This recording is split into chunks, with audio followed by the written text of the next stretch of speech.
امام ابو حنیفہ کے فضائل پہ کتاب لکھی گئی آج سے 1100 سال پہلے. 340 ہجری میں فوت ہوئے ہیں ابو محمد حارثی، جنہوں نے امام حنیفہ کے فضائل پہ کتاب لکھی ہے. اس میں باقاعدہ انہوں نے پوری سند کے ساتھ لکھا ہے کہ وہ کہتے ہیں جی وہ تو بندہ ہی ضعیف ہے. وہ بندہ ضعیف تو اللہ کے بندے وہابیوں کے نزدیک ہے نا، حنفیہ کا تو امام ہے. وہابیوں کے نزدیک تو امام حنیفہ خود ضعیف ہے، ہاں حدیث کی فیلڈ میں. تو وہ اس کے اندر جو چیز ہے وہ تو لینی ہے نا آپ نے. کہ امام حنیفہ رحمۃ اللہ علیہ اپنے شاگردوں سے فرماتے ہیں، جانتے ہو اہل شام ہم سے کیوں بغض رکھتے ہیں؟ شاگردوں نے کہا نہیں.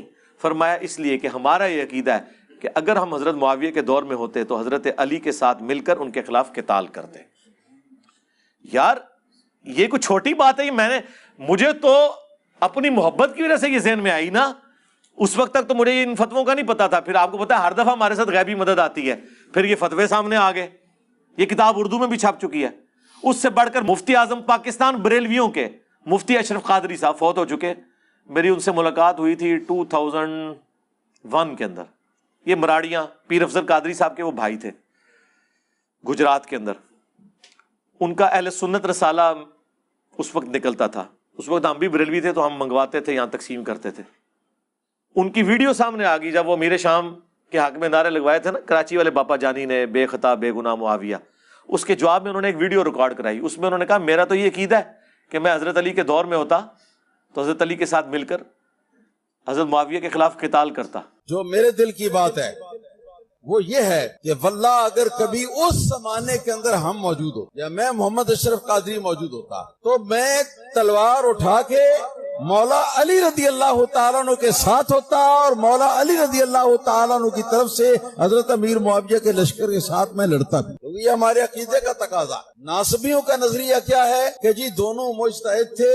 ہاں جی اب ہمیں یہ فیصلہ کرنے کا حق نہیں پہنچتا کہ ہم کہیں کہ کس کا اجتہاد صحیح تھا اور کس کا اجتہاد غلط. بے قصور و بے خطا حضرت معاویہ یہ نعرہ مہم ناصبیت ہے. اس سے ناصبیت کی بو آتی. اچھا وہ ان کی ویڈیو کئی سال سے لوگ شیئر کروا رہے تھے باپا جانی کے خلاف، خود بریلوی کہ اس نے غلط کیا ہے. پھر باپا جانی نے رجوع بھی کر لیا. اس وقت یہ جملے میں گستاخی کسی کو نہیں نظر آئی.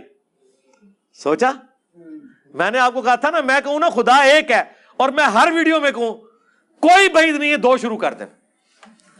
اتنے بکس میں اترے ہوئے ہیں، ورنہ باتیں تو وہی ہوتی ہیں. سانپ سونگ گے آپ ان کو. دوسرا میں نے انہیں کہا ہے کہ تمہارے سب سے بڑے امام حنیفہ کے بعد وہ ہیں جن کے اوپر پوری حنفیت کھڑی ہے، بدر الدین عینی، جنہوں نے شرح لکھی ہے بخاری کی عمدۃ القاری. 855 ہجری میں فوت ہوئے. انہوں نے حدیث عمار کے کانٹیکسٹ میں، بخاری میں ایک اور حدیث ہے 7083 کہ ایک مسلمان دوسرے پہ تلوار سونت لے تو دونوں جہنمی ہیں. وہ اکثر لوگ پیش بھی کرتے ہیں. یہ اس صورت میں جب لسانیت کی بنیاد پہ کوئی کر رہا ہو. اگر کوئی اللہ کا حکم پورا کرنے کے لیے ایک مسلمان دوسرے پہ تلوار سونتتا ہے نا تو وہ قرآن میں سورہ الحجرات میں حکم ہے کہ مسلمانوں کا گروہ باغی ہو تو قتال کرو. جی اس میں جنگ جمل صفین نہروان نہیں آتی ہے. حضرت علی نے تو اللہ کا حکم پورا کیا ہے. تو اس کے کانٹیکسٹ میں وہ لکھتے ہیں کہ علامہ کرمانی تو کہتے ہیں حضرت معاویہ کو 1 اجر ملے گا اور علی کو 2. انہوں نے کہا میں یہ کہتا ہوں کہ جب حدیث عمار پہنچ چکی تھی حضرت معاویہ کو، تم انہیں 1 اجر کی بشارت کیسے سنا سکتے ہو؟ کیا حضرت معاویہ اس پہ راضی نہیں ہے کہ انہیں اللہ تعالیٰ قیامت کے دن برابر ہی چھوڑ دے بجائے اس کے کہ انہیں 1 اجر بھی دیا جائے؟ یہ اتنے سخت الفاظ لکھے. ہم نے تو کبھی قیامت کا فیصلہ نہیں کیا. ان کا اپنا امام احمد بن حنبل کا استاد جس سے حدیثیں ہیں مسند احمد میں، امام ابن الجاد، اس نے لکھا ہے. تقریب التہذیب میں ابن حجر اسقلانی نے نقل کیا ہے. زبیر علی زئی صاحب نے قیام رمضان والی کتاب میں باقاعدہ اس کا ذکر کیا ہے ایک نٹوریس چیز کے طور پہ. لیکن انہوں نے مانا ہے کہ یہ اس نے کہا ہے، پھر بھی وہ سنیوں کا امام ہے کیونکہ احمد بن حنبل کا یعنی وہابیوں کے امام کا امام ہے وہ علی ابن الجعد. وہ کہتا ہے قیامت کے دن اگر مجھے بتایا جائے کہ معاویہ کو اللہ عذاب دے رہا ہے تو مجھے کوئی دکھ نہیں ہوگا. اندازہ کرو، وہ تو آخرت پونے بیٹھا ہوا ہے. ہاں ہم رضی اللہ عنہ کہہ رہے ہیں وہ تو کچھ اور کہہ رہے ہیں.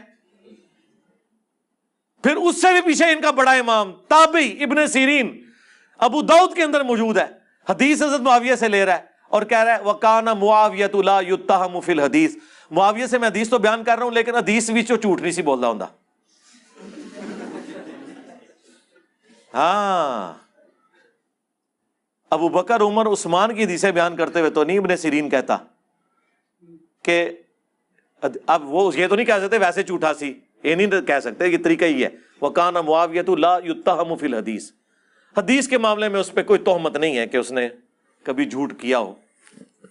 حدیث یہ تمہارا بھی یہ موقف ہے نہیں, حدیث سب نے ماشاء اللہ تعالی, یہ اللہ کے نبی علیہ السلام نے ان کی اتنی تربیت کی تھی کہ اس سے وہ ڈرتے تھے. اس پہ میرا کلپ بھی ریکارڈ ہو چکا ہے, انشاءاللہ کچھ دنوں میں اپلوڈ ہو جائے گا.